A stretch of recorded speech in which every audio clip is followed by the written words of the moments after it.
Hey guys, so obviously I'm in a different setting. I'm in my living room. I was able to maneuver down the stairs to do part 2 of the video. I pulled my blog up to help with organization of how I'm going to explain this next part because after explaining the first treatment to second treatment-ish, I realized that there's a lot more that I forgot. I mean, I forgot a couple things, but it's like, oops, I kind of forgot to mention that they did schedule me to do a surgery after 5 or 6 treatments. So that surgery was the liver resection, and then the liver embolization to help with get ready for the resection. So that being said, we're going to start this video off as part 2. And I was going to do it like tomorrow. Again, I don't have a good spot for my phone in here. I have tables, but they don't prop very well. So as you can see, there's some snow back there. That was from yesterday. But yeah, I have my blog up. So if I look over a little bit, it's probably because I'm trying to figure out what happened because it's been a minute. And so let's see. This is going to go on. We left off with treatment number 2 where I was taking the pump home. So the third treatment was kind of a weird one for me because they had to skippity skip because my numbers were low. So we had a week off.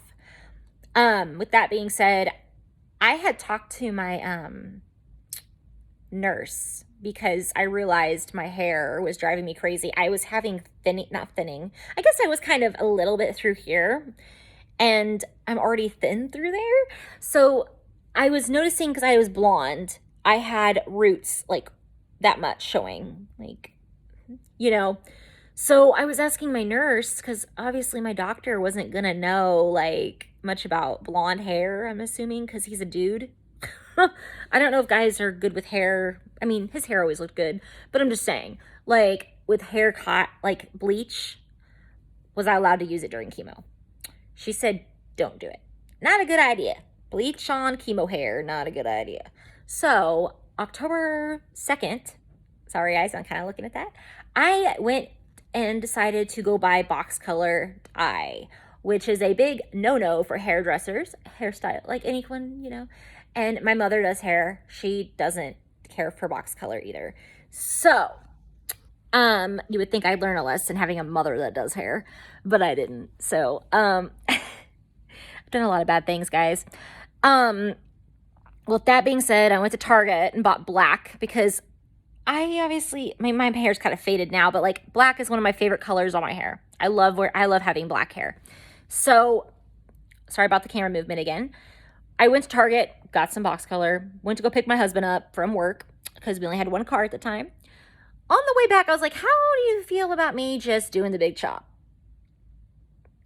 He was not happy. He's like, doctor actually told me my hair was not going to fall out. He said it is a very low possibility it will. There's chance for thinning, but I'm not going to lose it all. And it's hit or miss because I actually saw a vlog of a girl that went through colon cancer, and she shaved her head because she was losing it in clumps. So, and she was also going through the same treatment as me, exact treatment. So I was thinking, that's why I asked. I was like, I'm not losing my hair? What? So, I went back to the hair place and I decided to chop 14 inches of my hair off and do a pixie. It left me with a little bit of blonde on the top of my head. So what I did with that is I went to work the next day, because it was the middle of the week. And I went to work next door. Everyone freaked out on me. They're like, oh, it looks so cute. Even though really I hated it.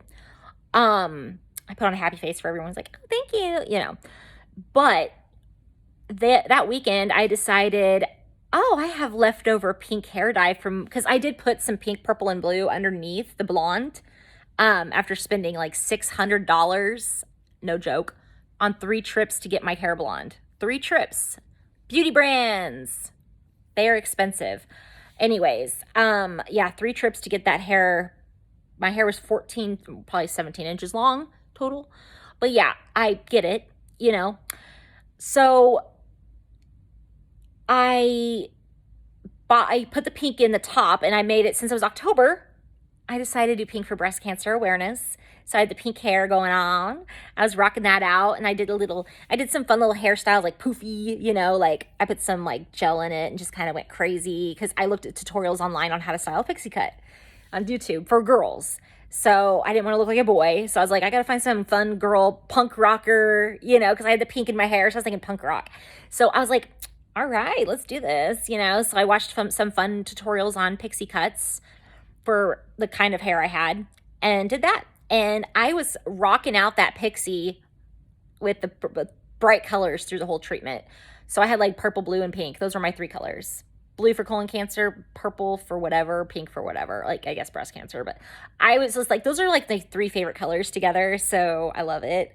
Obviously I love purple and pink. But yeah, after that, I ended up going to my 3rd treatment. That one was pretty good to me. But the issue with that 3rd treatment, guys, since it got pushed, it ended up on my 30th birthday weekend. My birthday fell on like a Sunday or something, and I had to get treatment that weekend. So it was on a Thursday, but I was gonna feel like crap. So I was pretty bummed out, you know, with that whole thing happening, and I made a big deal about it, trying to get out. I was like really sad my numbers were on point that day. I was like, fudge. So I go back to the infusion, get hooked up. Out comes doctor and his nurse with a birthday cake and a card, and I thought it was the sweetest thing ever. I started crying. Who has a doctor that does that? Me. He is the best, and I mean, yeah, that's all I gotta say about that. He's the best. He rocks. So if he's watching this, which I highly doubt he'll ever watch these things, thank you. You're the best. And yeah. Same with my nursing staff. Thank you. I mean, I'm sure people I had a friend come across my YouTube video. I don't know if I mentioned it in the last video. He's like, I found one of your videos on YouTube. And I was like, how? Because he didn't know I had a YouTube channel. So that's why I'm saying, if doctor happens to come across my YouTube channel, or nurses, I just want to tell you guys, thank you so much. I love you guys. I really do. I love you.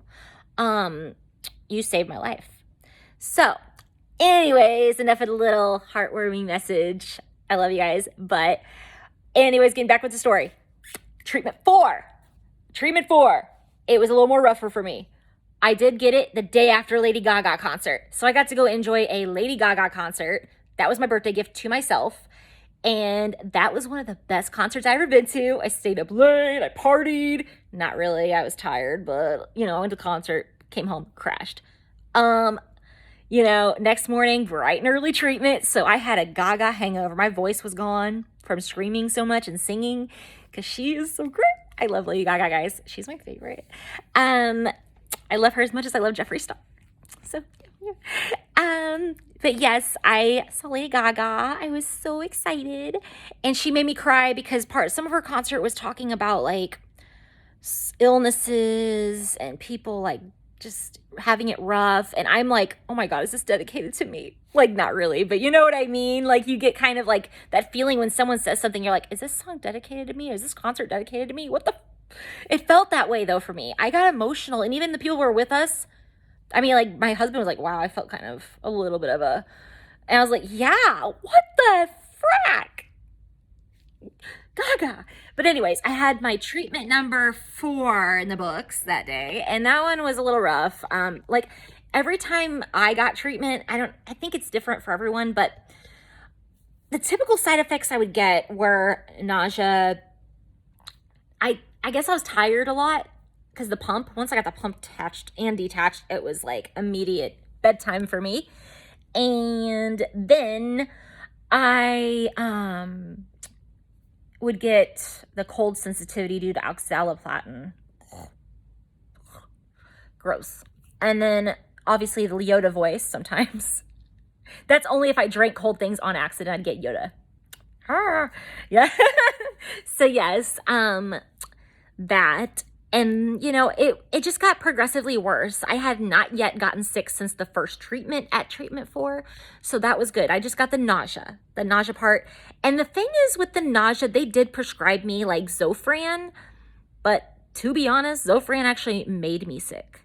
So that's why I ended up asking for other options. And we end up met in the middle, and Ativan was my savior. Ativan is what I take. I actually took forever, and then I took it for anxiety. Like, I actually felt like it was helping a little bit with my anxiety, so I was taking that, and I don't know if that's really what it was, but it felt like it was helping. So oh my god, so I fell today and I realized I have a bruise on my other leg, guys. Oh my god, it hurts. Anyway, sorry.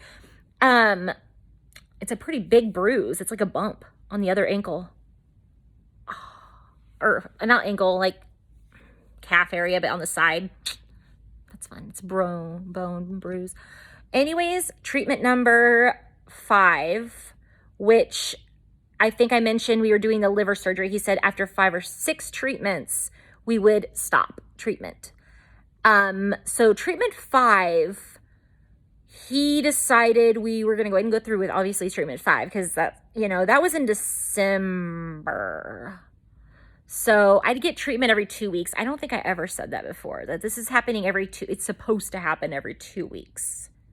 And so, yes, treatment 5, I felt like that one was it wasn't bad, but that one it was getting to the point where I was like, okay, I'm almost halfway done. And this is, piece of fabric. And this is like, it's going to get worse. Start expecting the worst. Just come prepared thinking the worst. That's like the worst thing, is when you come prepared for chemo and it gets canceled. And that's what happened on that 3rd one. I was like, oh my God. And then you get, for people like me, I know everyone has issues like this, like being prepared for chemo and then it gets canceled and you're like, oh my God, I'm mentally prepared for this, because it's huge. But when you're preparing with a girl that has a treatment that you can't have cold items, cold food, cold anything, you want to overdose on cold stuff the day before. So I go to like Sheridan's, I'd go get a pint of ice cream and just down it the night before, just because I just needed that, because it's like my craving. I love ice cream, guys. I'm a huge sucker for ice cream. I mean, I am. Get me Chocolate Therapy Blue Bunny, or I'm sorry, Ben & Jerry's Chocolate Therapy, I will love you forever. Blue Bunny, Super Fudge Brownie, I'll love you forever. Butter Pecan's pretty good too. Sheridan's is custard, but that is pretty good stuff. Yes. So anyways, after that treatment 5 happened, we got scans, and I had to work that day. So I got my scans in the morning and then went into work, and I was like, okay, I wonder if I'm going to get a phone call, because I was so used to getting phone calls anytime I got scans the day of. Like, I would get scans and then get the phone call like the day of. I was so used to it. And so came to work, everyone's like, oh, what were your results like? I'm like, I haven't gotten anything yet. They're like, oh, are you going to call you today? I was like, they typically call me the day of scans, so if I walk away from my desk, that's probably what's happening. So just FYI, guys. So a little bit after, like, afternoon, maybe after lunch, my phone goes off, and I'm like, scared to answer it, but I did. And because sometimes if you get those phone calls on the day of, it could be bad news. Like, I always thought that, like, maybe because they're calling because it's urgent, they need to get me an ASAP for something else. So I answered the phone. It was my doctor. He was like asking me how I'm doing. Okay, everything's great. And then he said, I got the scan results. You don't got no more tumors. I mean, he didn't say it that way. He's more professional than that. But yes, he said, you don't have no more tumors on your liver. You are clear. Clear as clear.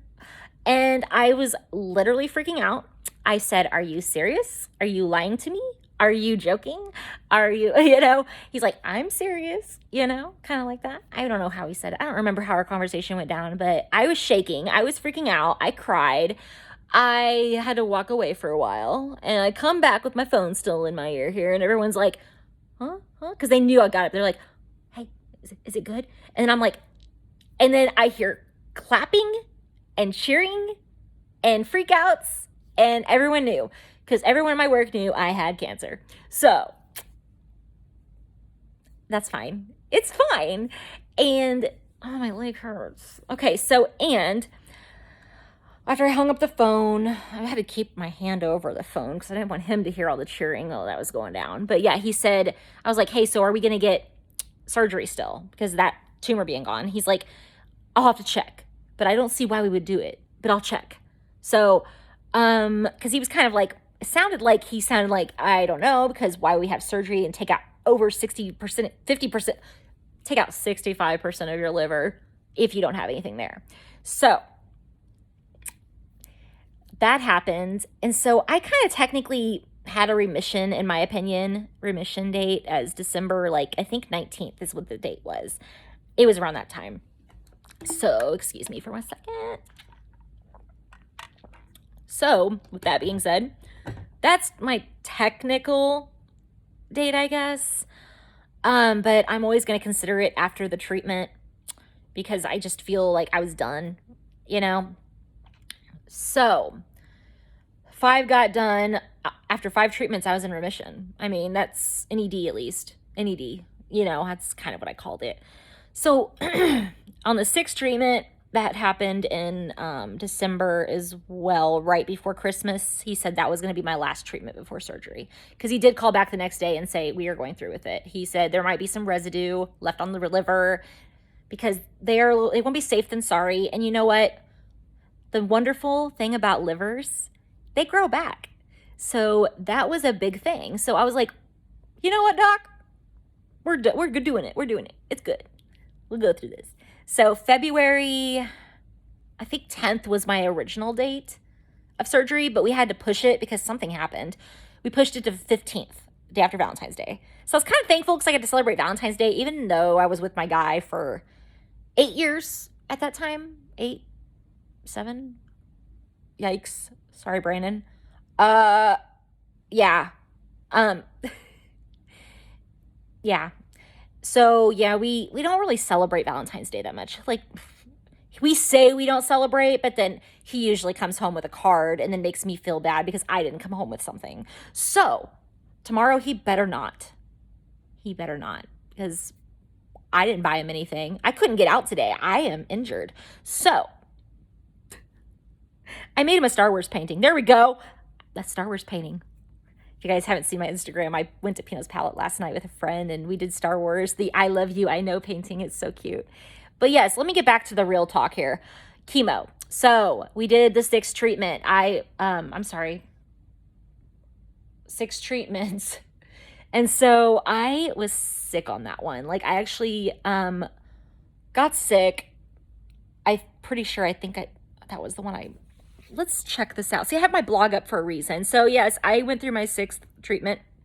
So I am so sorry about the long break, guys, I'm sure.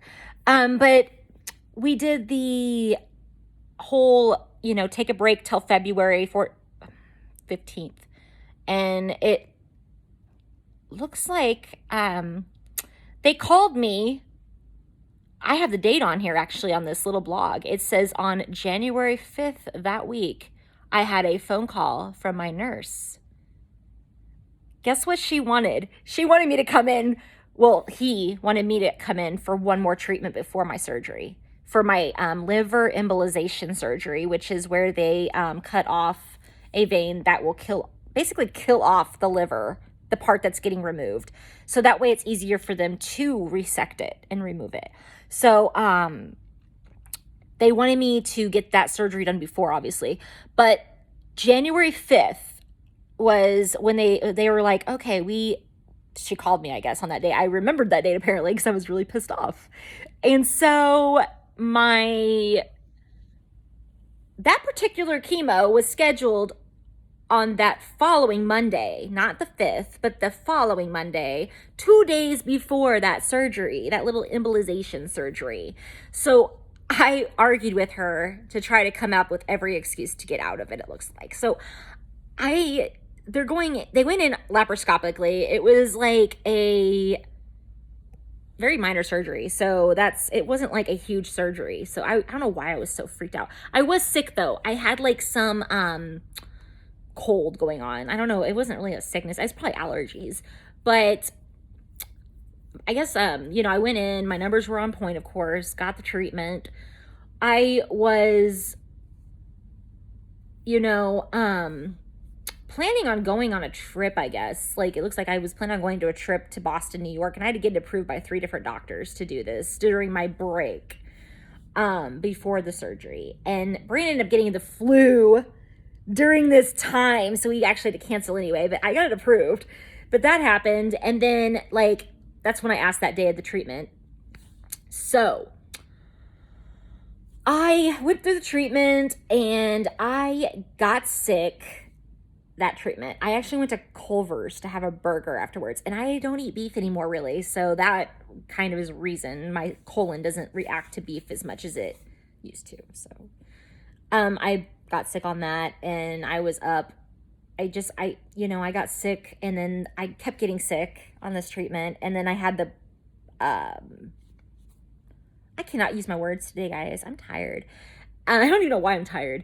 Anyways, like, I got sick up until the day of the embolization. So I warned them after I got the pump removed, because I got it removed the morning of the embolization. So got the pump DC, and I let them know, I'm like, guys, I just got off my chemo. So I'm just gonna give you a warning that if I wake up and I barf, I'm sorry, because it's probably gonna make me sick. And they knew. They gave me, they put me under.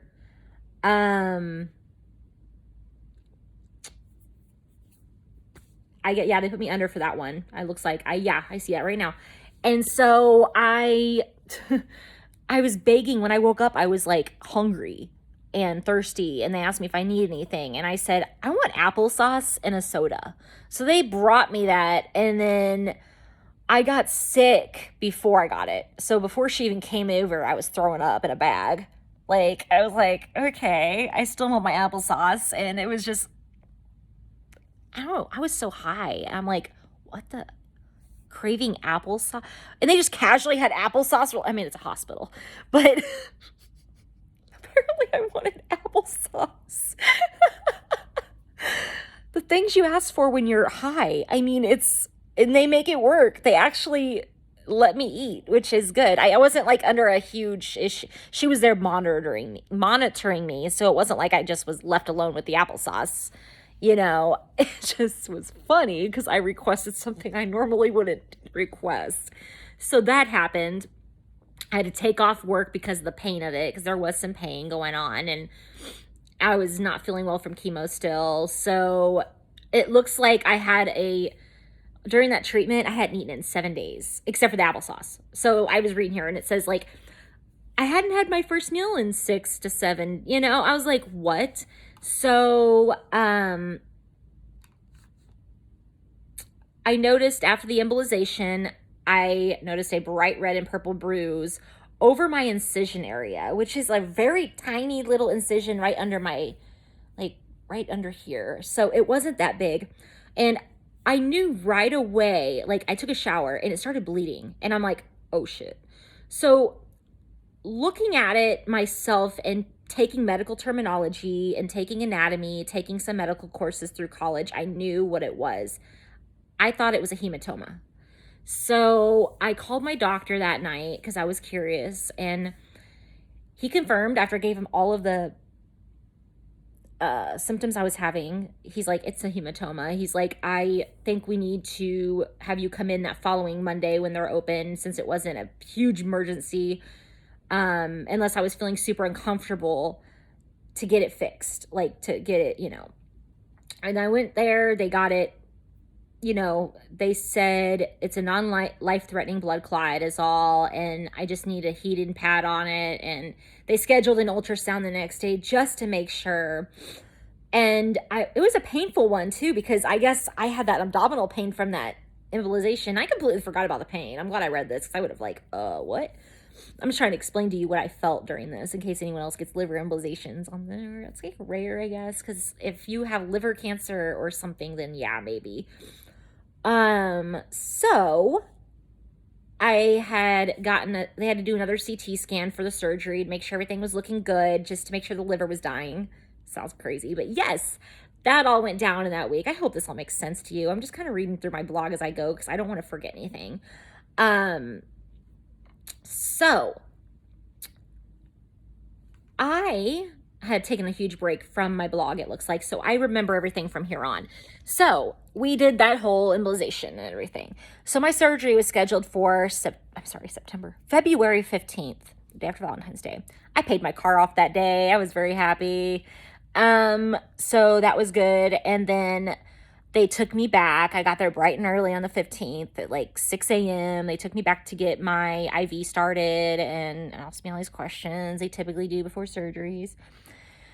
So during that, I was really nervous about the IV because I thought I could use my port, but it's surgery. They didn't want any infections to happen, so I couldn't.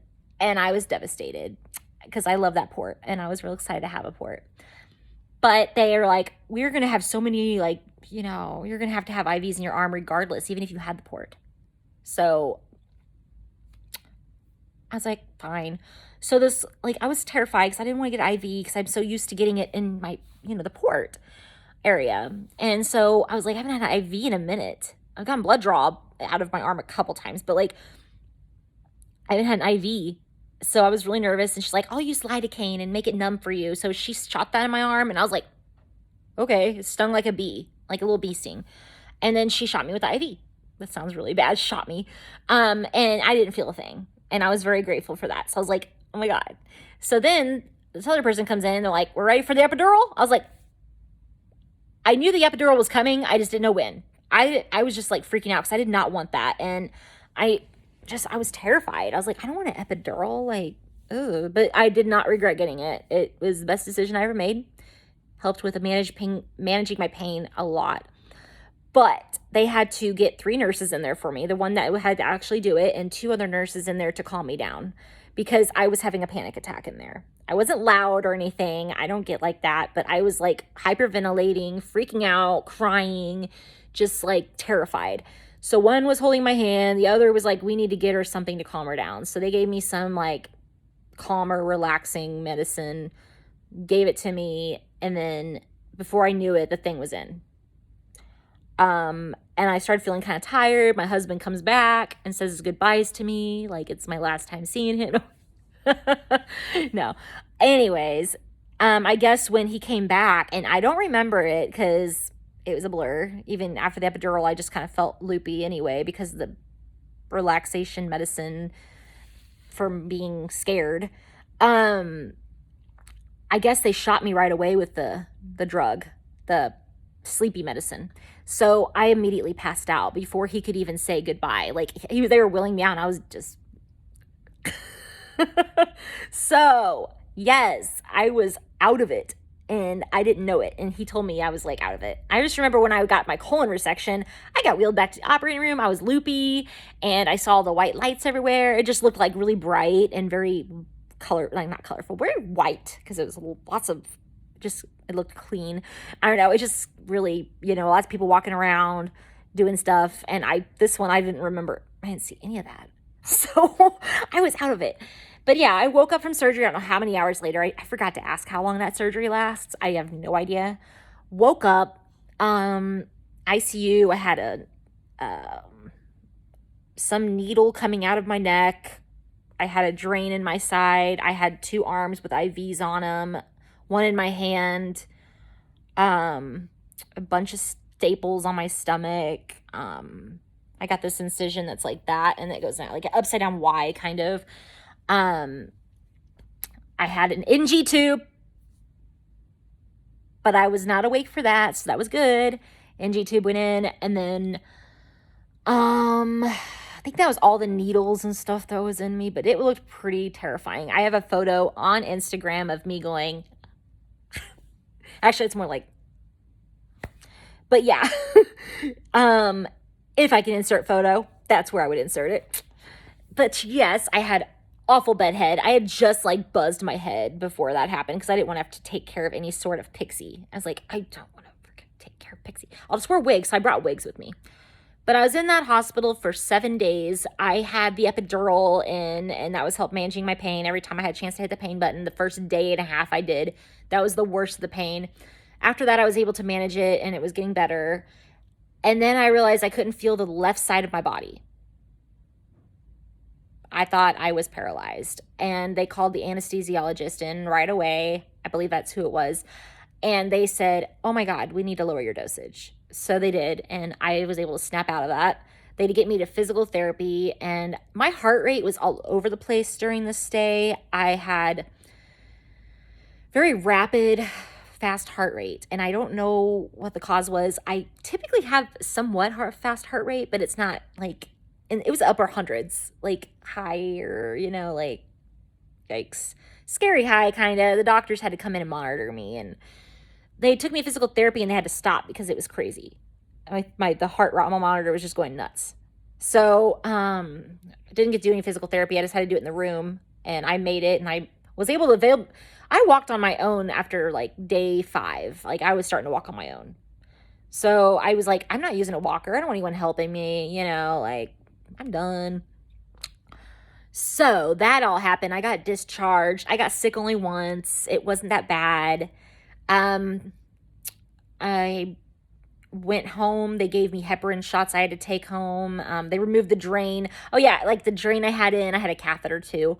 Removed all that, and I had to take home heparin shots. I hate giving myself shots. That was like the hardest part of the whole ordeal. Was giving myself shots in the stomach.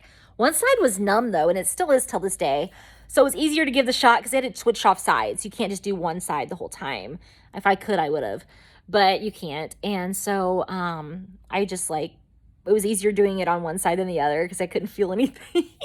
So it worked though. I didn't have any issues. And about a week later, about the time I had to go see my oncologist almost, I was getting close to that date to go meet up with him and be like, hey, everything's good.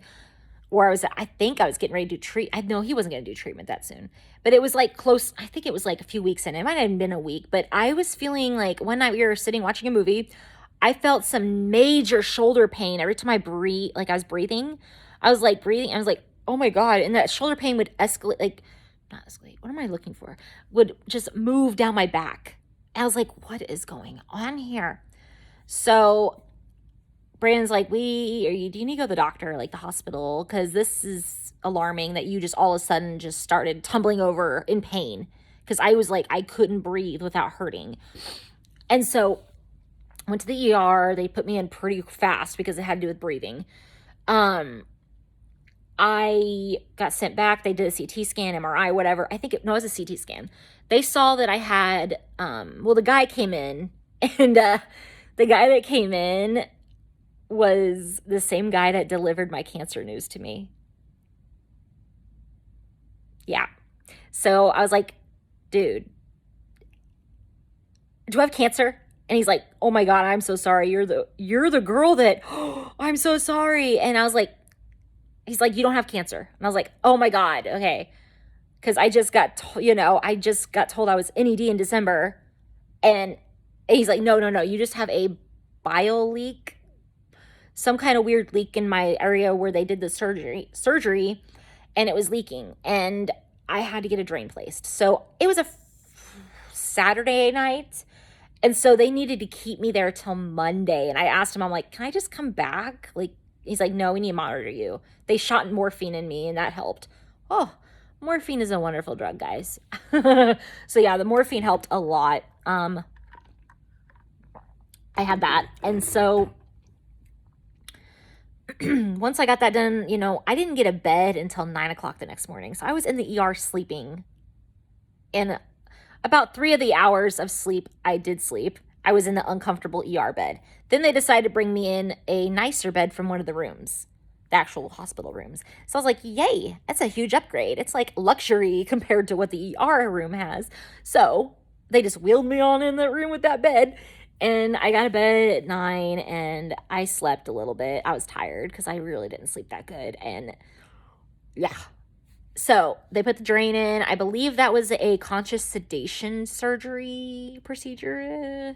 I don't remember. But yeah, that happened. And unfortunately, that was something I had to take home with me and clean and put saline in and clean. I was grossed out. I was like, this is why I didn't finish nursing school. I actually originally was going to school for nursing, and I just, yeah, hence the medical terminology books and classes and all that. But yes, I can't do some of that stuff, guys. I'd rather be the doctor, you know, because I feel like I don't know what they have to go through. They go through a lot. But I have friends that went to medical school, and it's a lot. And I don't know. I don't know, you know, I don't want to go there. But yeah. Anyways, after that, I go see my doctor about after the drain's removed, and I'm like, do I need treatment yet? And he's like, no, we're not giving you treatment till you're completely healed from this. So I was like, thank you. So, I don't remember exactly when, whoopsies. Let's see. All this time I've mentioned, you know, like, I had mentioned, oh, it looks like I didn't go to get treatment until April. He gave me a long time off. Oh my gosh. Oh, I guess.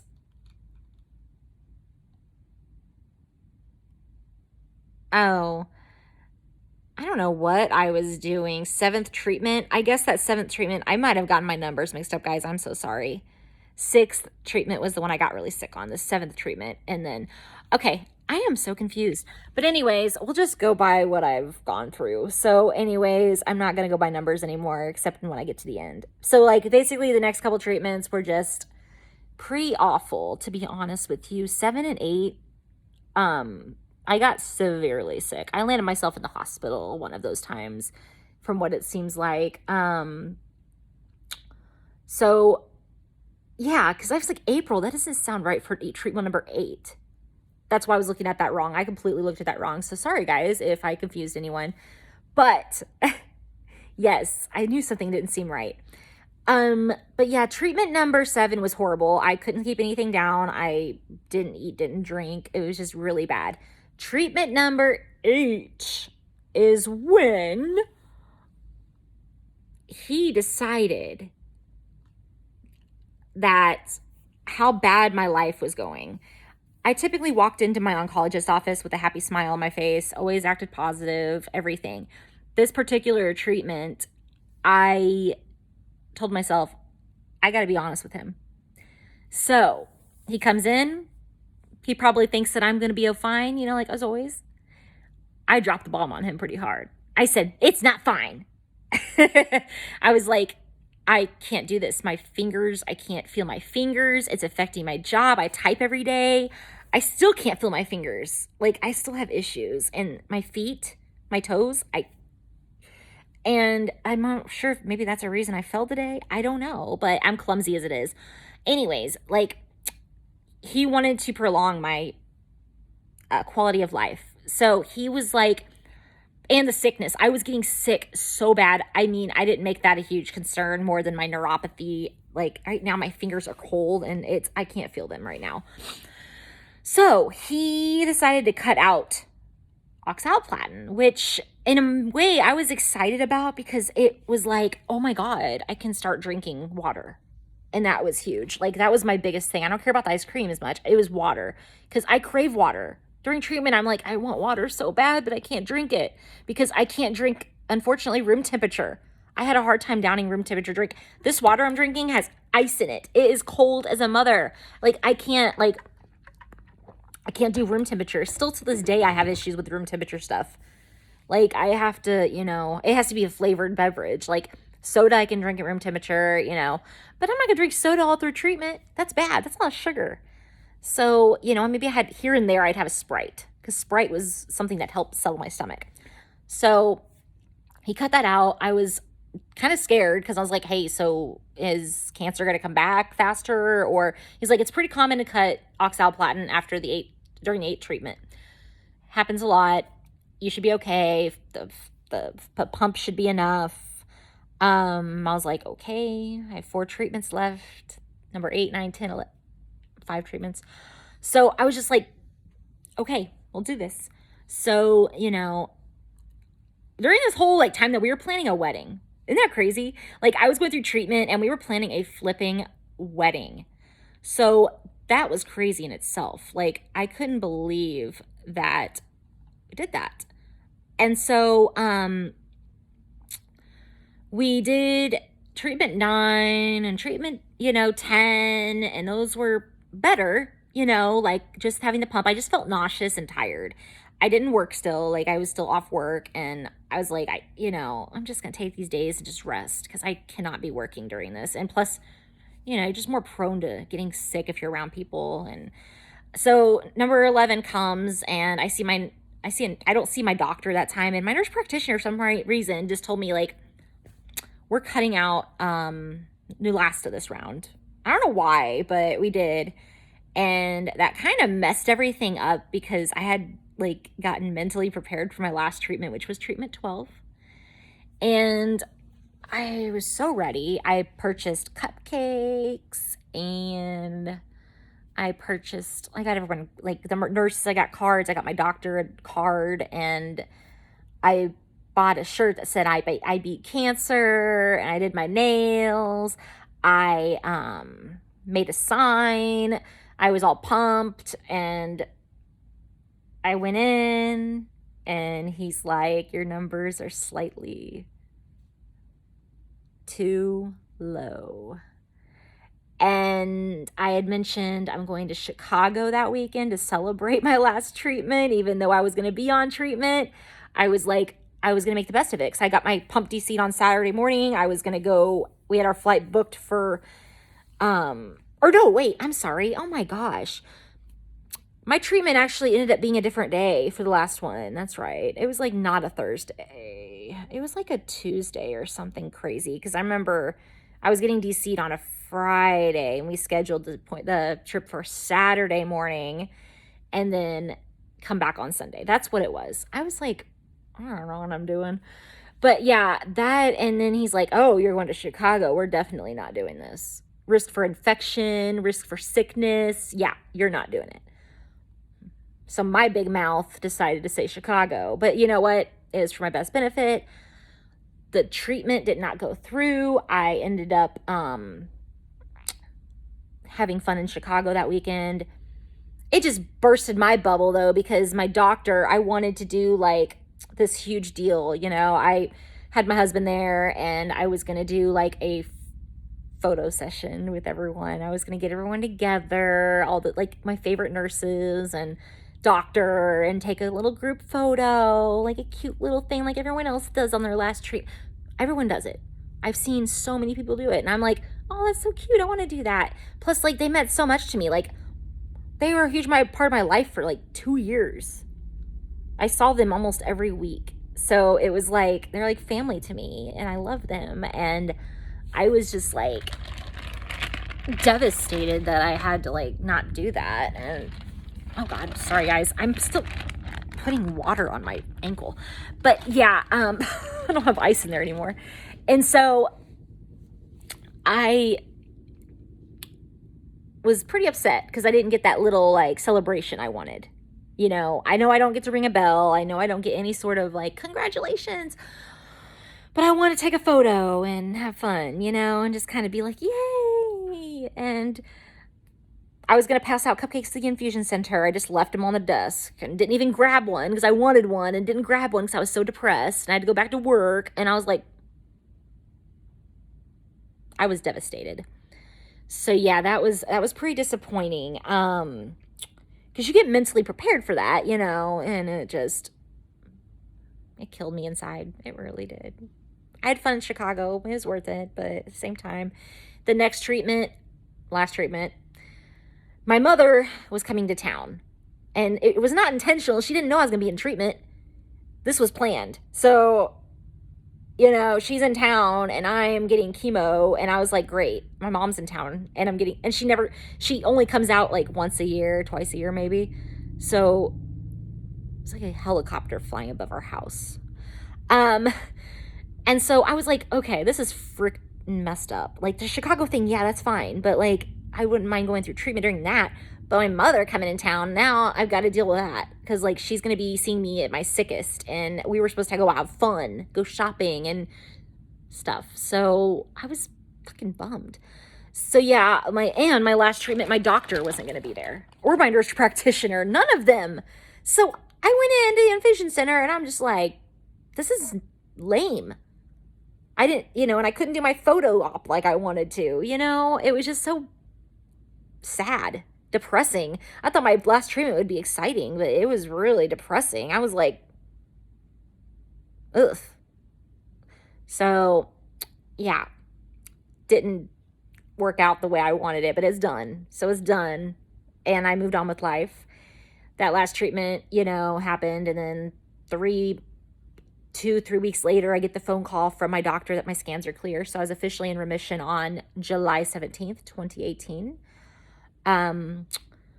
Then in October was the time to change my life as well. I go in, I noticed, I was just like, oh, in this meantime, I went to dermatology appointment too, because doctor saw some suspicious looking spots on me, and those were not cancerous, but I gave up on that place. I literally just canceled my appointment out of the blue because I got charged for a bill that my insurance didn't cover me to get pathology done with dermatology. So I just canceled my next appointment. Done with dermatology appointments, guys. No more of those. I'll just pay attention, and if something pops up, then I'll go. But right now, I'm not paying for that. Insurance isn't covering it for some reason. But that's another story. Anyways, my lips are dry. And October comes, and I went into this appointment, and I was like, okay, 2 months for my wedding, and sure enough, he asked about my wedding, I think. I don't remember when he came in, and I was going to give him an invitation. I was ready to hand it to him, and he's like, I'm leaving. I'm like, what? And he's like, I'm leaving. I'm like, say it again. What are you doing? I'm moving. I'm like, okay, congratulations. Like, I was just like, I was happy for him, but I was like depressed because he was there for day one, and he's like the best doctor ever, and I'm never seeing him again. And I was devastated to hear he was leaving, and I had a wedding invitation for him.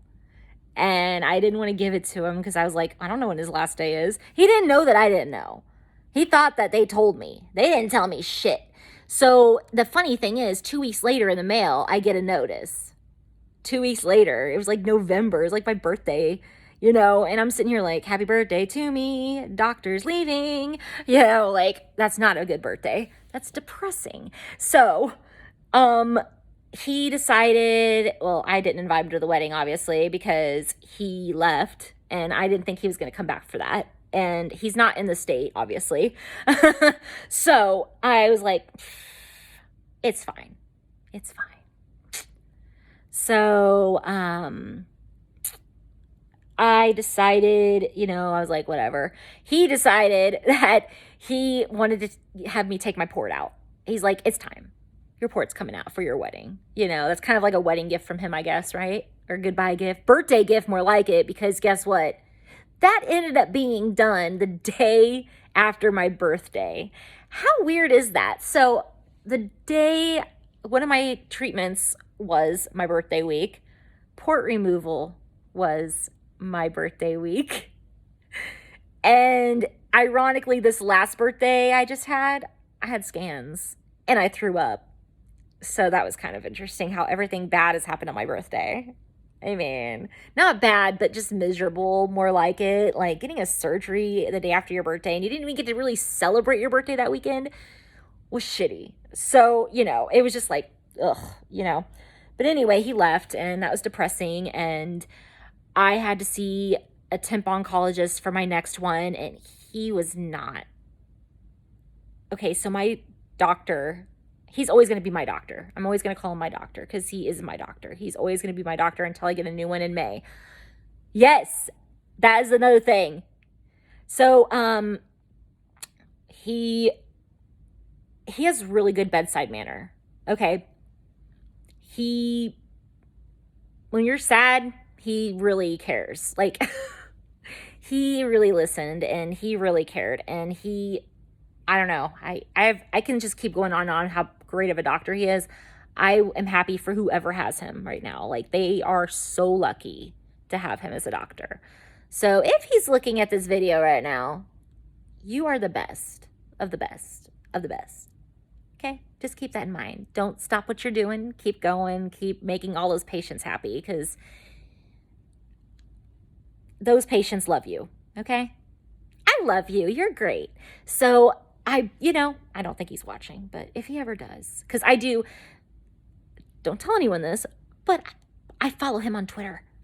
Yeah, I kind of did that right after, like, I got a Twitter. I realized I saw him on there. I was like, how did I see him? I think we had mutual followers, and I was just scrolling through Fight CRC's friend list to find connections. And I think that he's on there. I think either he's following them or they're following him. It's probably him following them. I don't know what it was, but it was some cancer page. It was either Fight CRC or Colon Cancer Coalition. And I was scrolling through and just following a bunch of people because I wanted to follow a bunch of colon cancer people. And I saw him. I was like, oh, what? You have a Twitter? So I followed him. But yes, it's fine. I'm not giving names. I don't want people to know. I don't give names on here. So anyways, we're going to go away from that depressing subject and tell you about my other doctor I had to see. He was awful. Okay, so nice guy, but not good with patients. In my personal opinion, as being an oncologist, then you deal with people that are possibly, I don't even want to say the word. You need bedside manner. You really do. Saw him, okay. And then I ended up getting told by him that I need to get a colonoscopy because it's been over 2 years since I had my last one. So that was good. I'm glad he mentioned that. I mean, my other doctor, he probably thought I was going through so much that it wasn't really needed yet. And I don't care. I was fine. Got that. I was getting that scheduled, and like he told me to call them to get it scheduled. So I called them and they're like, we can't schedule that for you. That's something your doctor needs to do. And I'm like, okay. So I called oncology and they're like, and when I went to go call them to have it scheduled, it gave me the option for my other doctor. So I used that option, and I realized that my nurse, I haven't seen her in a minute. And I thought maybe she left too, because I haven't seen her since doctor left. And so I'm like, what's going on here? I haven't seen half the people there. So I'm like, did he make everyone leave? I don't know, but everyone loved him, so they left. Anyways, I talked to this nurse, and I realized when I was looking at my chart, it had a different doctor's name on it, not the one I had seen before. So I thought that temp was my permanent doctor for a while. Nope. So I got a new doctor, and he was a temp. They let me know. And I was like, hey, so colonoscopy people, they need you to call in and do this, da-da-da-da. So that happened, and they got it all straightened out. I got the colonoscopy, but I was curious about that doctor, and they're like, yeah, he's a temp too, just FYI. Thank you.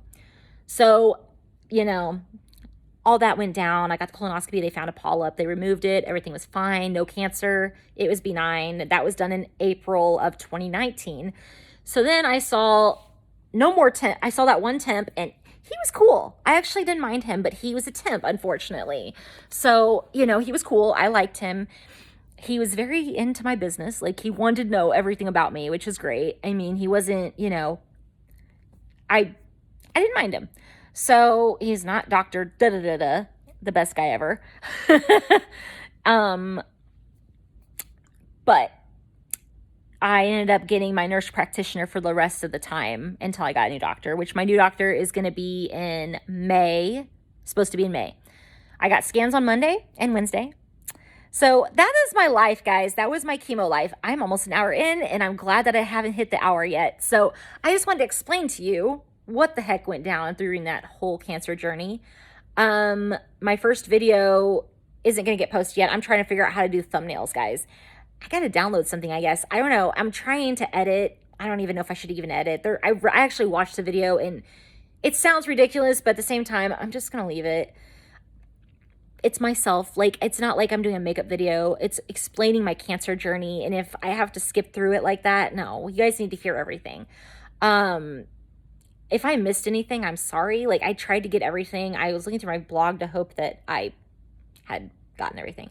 So I am going to be, scans next week. I might try to do a little vlog. We'll see if I can get a phone camera in there and see if I can get myself on video, just be like, hey guys, look where I'm at. I don't know. Like, we'll see. We'll see. My nose itches. It's so red because I'm itching so much. I don't know what's going on with that. But yeah. I don't know if I'll do another cancer video. I mean, we'll see. I don't really have a reason to now. So I just explained my whole 2 years to you in 2 hours, 2 videos. I don't know if I'll upload them at the same time. We'll figure it out. They're uploaded. Like I said, it's on private. The first one is. So that one will go up until I figure out what the hell I'm doing with this thumbnail thing. Because the thumbnail in there is like of me going, like, it's a weird face. Like, what? I hate those damn things. If anyone has any advice for that, let me know. Because I need help. I don't know what I'm doing. But yeah, I just, my nurse practitioner has been amazing. I did recently get prescribed some antidepressants. I want to let everyone know, don't ignore your mental health. Please get help, because I was not okay. So I did that, and I'm good. I've been really good lately. So it's been great. Just don't ignore your mental health though, guys. Please don't ignore that, because it's very important. If you need to talk to someone or take an antidepressant, just let your doctor know. Like, please talk to someone. It's important. That was a big, big note of mine at the very end of this video, is I want everyone to know that don't be ashamed to talk about mental health. It's important. Take care of yourself, Don't wait till it's too late, Trying to think of anything else. I think that's it. Like, if you have any questions about anything about cancer, colon cancer in particular, I do highly suggest following Fight CRC, Fight Colorectal Cancer. That is what has been the biggest support, and you have such a good community. Colon Cancer Coalition's great. Colon Club, I follow all that great stuff. So if you want any information, just go to their pages, go to their websites, check them out. I mean, you get more information on there. Follow their Twitters, anything to get the support there. And honestly, social media has been my thing.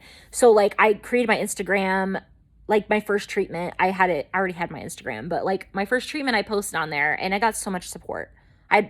My following got all cancer, and I was just like, I got all these support system with cancer. It was like, it's like my Instagram is it's a community of cancer world here, and I'm living for it because it's so much support.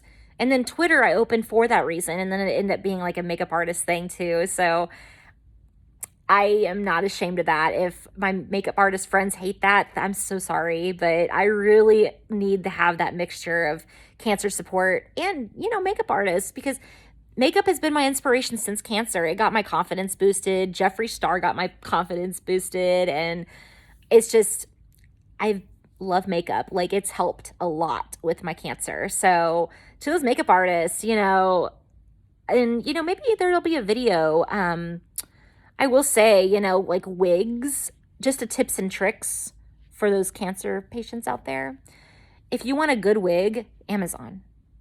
I went to a place out here in Kansas City, and their wigs were $3,000. $3,000? After all those people donate their hair? I mean, that's just ridiculous to me, guys. I mean, God, it makes me sick. And so Amazon has been my favorite to get wigs. So, and makeup, like, I know it's kind of a pain to wear makeup during cancer, because I didn't wear it. I wore mascara, but I never did my lashes. I didn't put real fake lashes on. I didn't do any sort of eyeshadow, nothing, because I just was like, oh, I don't want to feel like. But makeup is always a good, fun thing to do, even on your off weeks of chemo, like your healthy weeks, your good weeks. Like, do some makeup, help that confidence. I drew some eyebrows on occasion, and I got a lot of compliments. People were like, oh, your eyebrows are on fleek. They're not today. I've been rubbing on them because I'm tired and ugh. But yeah, just a couple little tips there, guys. I loved eating raspberries and blueberries while going through treatment. Those were my favorite things to eat. Watermelon helped my potassium. My doctor didn't know this, but you know, he prescribed me a bunch of potassium pills because he saw my potassium was low. I talked to my nurse practitioner because he wasn't there that week, the week that I got prescribed that. And I said, hey, doctor prescribed me potassium pills. Do you know any good foods that I can eat? Because I don't want to take pills. So watermelon was one of those, and it was in season. So I was eating watermelon off the, and it helped because he didn't say a word about my potassium after that. So, but I ate a lot of vegetables and fruits during chemo because the flavor, like raspberries was helping that nasty metallic taste I was getting. That was another thing, guys. See, I left some stuff out. But I was getting some nasty flavors in my mouth, and raspberries, blueberries, and blackberries, and cherries, and cancer fighting foods, guys. In my opinion, they are. I mean, fruit is good for you, and vegetables, and I mean, I liked Indian food. Okay, so yes, that was a big one for me too, guys, because Indian food has such good, distinct flavor. Like, it's so unique and so flavorful that when I was feeling like I couldn't eat crap because my tongue was like, bleh, from that nasty, gross, bleh, chemo, Indian food, I had tofu because I don't eat meat. Like, I don't like meat as much. So tofu with tikka masala sauce, the best ever, with some naan, some garlic naan, and some rice. Oh, God, guys. Yes. I need to stop. Okay, so yes, Indian food was a big one for me, though. I ate a lot of Indian food because it helped a lot. Like, but that's just my personal preference. Like, I had to have foods with like spices, flavor. And they say with chemo that your taste buds might be too sensitive to spicy foods. But really, for me, spicy food was so good. I lived for it. Or I was living for it. My grammar is not very good today. Okay, guys, if I ever come up with other weird tips and tricks for chemo patients, for colon cancer specifically, because I really don't know how to help y'all with the other cancers. I wish I did. I will try to do some videos, maybe short and sweet ones. We'll see. I never am short and sweet with you guys. I'm sorry. But I appreciate you guys sticking with me for these 2 videos. If you did, thank you. I just wanted to raise awareness. Colon cancer is the number 2 killer of cancers out there. Make sure you get your colonoscopies. If you're having weird symptoms like bleeding in your stool, I see fatigue, I see weight loss. I didn't have those, weight loss and fatigue. I had just the blood in my stool and frequent going to the bathroom all the time. That's all I had. I didn't have all those other weird symptoms. I just had those. I had some abdominal pain, but that's another one to watch out for.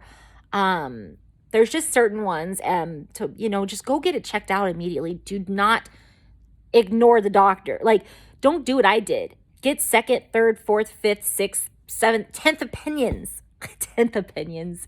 10 opinions if you need to get answers. Because this is serious. Like, colon cancer is not a joke. It's a laughable subject. It has to do with your butt. But it's literally very serious. Like, I didn't have to have one of the bags. That's another thing I didn't have to have, which I'm grateful for. I feel bad and really feel sorry for those people that had to have one. I'm so sorry. But I wish in a way, I kind of wish I did so I could talk about it and help people, but I didn't have one.